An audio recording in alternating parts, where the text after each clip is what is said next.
Aujourd'hui, nous allons parler du mensonge. Et vous allez voir dans cette vidéo qu'il est possible de mettre en lien le mensonge avec les trois instances de la deuxième topique présentée par Freud, l'ess, le moi et le surmoi. Freud n'a pas vraiment écrit un article, il n'a pas fait un écrit où il met en lien le mensonge avec les trois instances. Mais comme vous allez voir, c'est tout à fait possible de faire ce lien. Ces liens, il y a différents liens. Et on va commencer par l'ess, le lieu des pulsions sexuelles, des pulsions de mort, le lieu du désir. Et Freud a tout de même fait un petit écrit sur le mensonge en lien avec le désir. Mais je ne vais pas prendre en compte cet exemple de Freud, on va prendre comme exemple des situations qui peuvent vous arriver au quotidien, que chacun a été plus ou moins confronté ou peut évoquer un propre souvenir. Prenez l'adulte qui va proposer à un enfant des bonbons, il va lui demander est-ce que ta maman, est-ce que ton papa est d'accord que je te donne des bonbons? Il va dire oui, parce que l'envie est tellement forte que voilà, il va préférer mentir afin d'avoir le bonbon. Prenez l'adolescent qui est en train de parler avec une fille qui lui intéresse, et cette fille lui dit « Ah, mais ce soir je vais aller voir un film, le titre du film est le suivant, est-ce que tu aimes bien ce film ?» Le garçon va dire « Oui, j'aime bien ce film », comme ça il peut profiter et sortir avec cette fille, et là l'envie est tellement forte de sortir avec cette fille qu'il va mentir sur ce point-là. Et ainsi de suite. Vous pouvez trouver un tas d'exemples où c'est quoi le fond de ces exemples? C'est que vous allez mentir, vous allez ne pas dire la vérité, ce qui correspond vraiment à ce que vous vivez, à ce que vous pensez, parce que l'envie est plus forte. C'est le désir qui a le dessus. Voilà le premier cas de lien, donc traiter le mensonge avec cette instance qui est le laisse. Et ici, la fonction, parce qu'à chaque fois je vais parler aussi de la fonction du mensonge, on va voir que le mensonge a différentes fonctions, en fonction, excusez-moi de la répétition, du lien qu'il y a entre le mensonge et ses instances de l'appareil psychique. Ici, la fonction est celle de moyen, c'est-à-dire le mensonge est un moyen pour arriver à réaliser un certain désir. Passons maintenant au moi, au lien entre le mensonge et le moi. Ici, certainement, l'argument est beaucoup plus complexe. Il faudrait faire une distinction entre le mensonge, comme on l'entend, où il y a une intention derrière, et le mensonge où il n'y a pas une intention. Le mensonge est lu comme tel par la personne de l'extérieur qui entend, qui observe. Vous allez vite comprendre, il y a des cas de mensonges qui ne sont pas vraiment des mensonges parce qu'il n'y a pas une intention qui se situe au niveau du moi.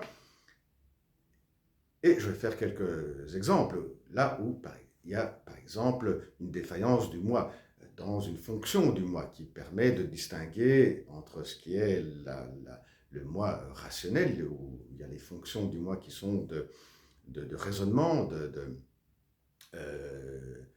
de cohérence, à cette autre fonction qui est l'imagination. Eh bien, il peut y avoir une défaillance, donc une confusion qui peut se présenter entre l'imagination et cette partie du moi rationnel. Et là, la personne va dire d'avoir fait des choses qu'elle a eues dans sa fantaisie, dans son imagination, mais qu'elle n'a pas vraiment vécues. Alors, la personne qui dit cela ne va pas penser de mentir, il n'y a pas une intention de mentir. Qui va entendre cela va percevoir comme un mensonge. Donc, on ne va pas vraiment les considérer comme un mensonge. Et il y a d'autres exemples, comme le cas des psychoses, où l'épreuve de réalité est mise en échec et on va percevoir quelque chose, alors que dans la réalité, quelque chose n'apparaît pas, ce qu'on appelle une hallucination. Et il y a d'autres exemples, comme la confabulation, la mythomanie, etc. Donc ces cas-là, on ne va pas les prendre en compte. Prenons en compte là où il y a une intention du moi et où il y a un lien entre le mensonge et le moi. Commençons par certaines problématiques narcissiques. Prenons le moi grandiose de Kurt Heinz, décrit par Kurt Heinz.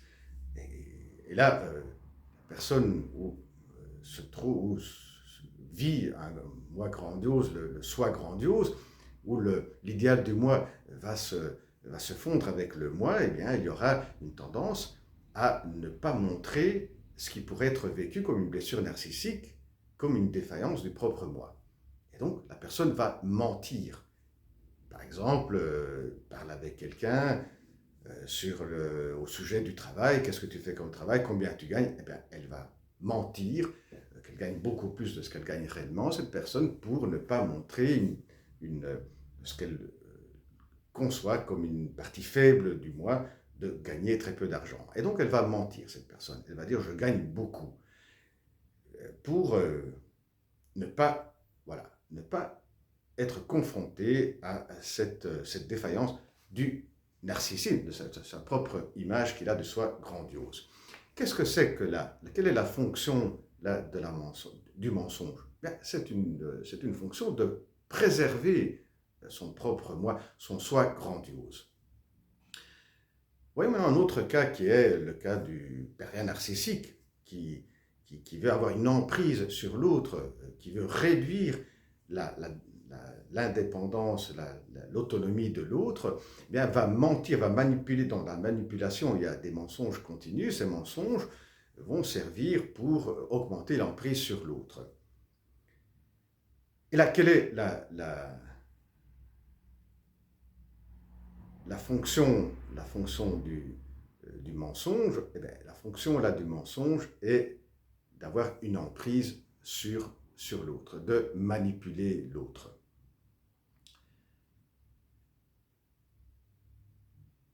Voyons maintenant un autre cas de mensonge qui est le cas, voilà, où il n'y a pas vraiment une problématique. C'est le cas d'une personne qui ment, qui va mentir, qui va dire quelque chose qui ne correspond pas à la vérité à une autre personne pour ne pas compliquer les choses, pour ne pas se retrouver face à d'autres problèmes. Et là, on pourrait dire que tout simplement, c'est un manque de courage du moi. Ou bien qu'il va dire un mensonge pour ne pas blesser l'autre, pour ne pas faire du mal à l'autre. S'il dit la vérité, eh bien, cette personne souffrira, et donc pour ne pas faire souffrir l'autre. Dans ce cas-ci, le mensonge eh bien, a une fonction de préserver l'autre. Passons maintenant au surmoi, les liens qu'il peut y avoir entre le mensonge et le surmoi. Il faut se rappeler que pour Freud, dans le surmoi, il y a deux instances. Il y en a trois, mais les deux qui nous intéressent sont la conscience morale et l'idéal du moi.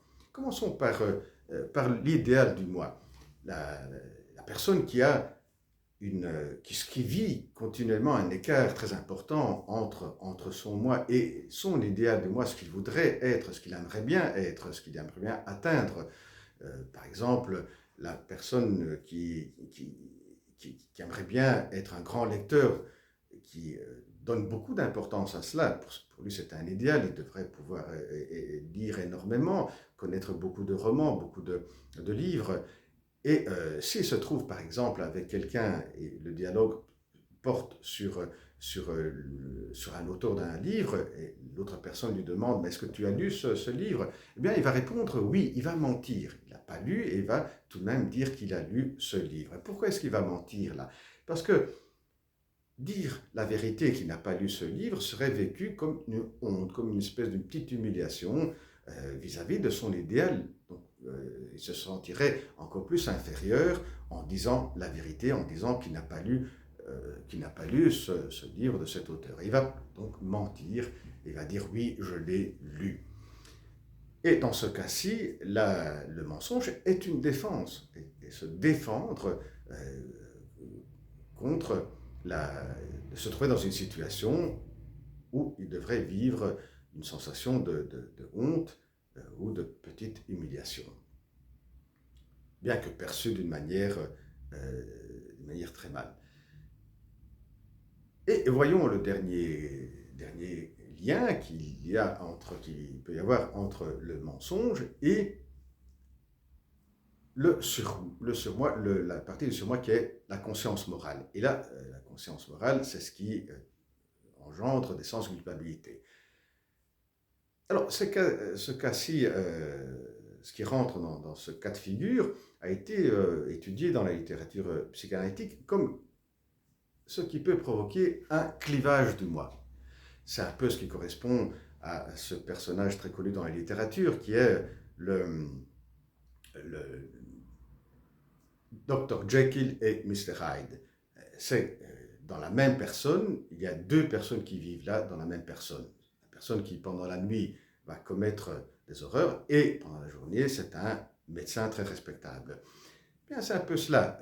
La personne qui va commettre un acte répréhensible, qui va générer le sens de culpabilité, eh bien, une manière de ne pas avouer à soi-même, pour ne pas sentir ce sens de culpabilité, il va mentir à soi-même, et une manière de pouvoir maintenir ce mensonge, c'est le clivage du moi. Une partie du moi est consciente d'avoir commis cet acte, et l'autre partie du moi est complètement inconsciente d'avoir commis cet acte-là. Et là, dans ce cas-ci, le mensonge a une fonction de défense également, comme pour l'idéal du moi. C'est une manière de se défendre, de se trouver en admettant, et donc en ne mentant pas à soi-même, de se trouver avec ce sens de culpabilité accablant.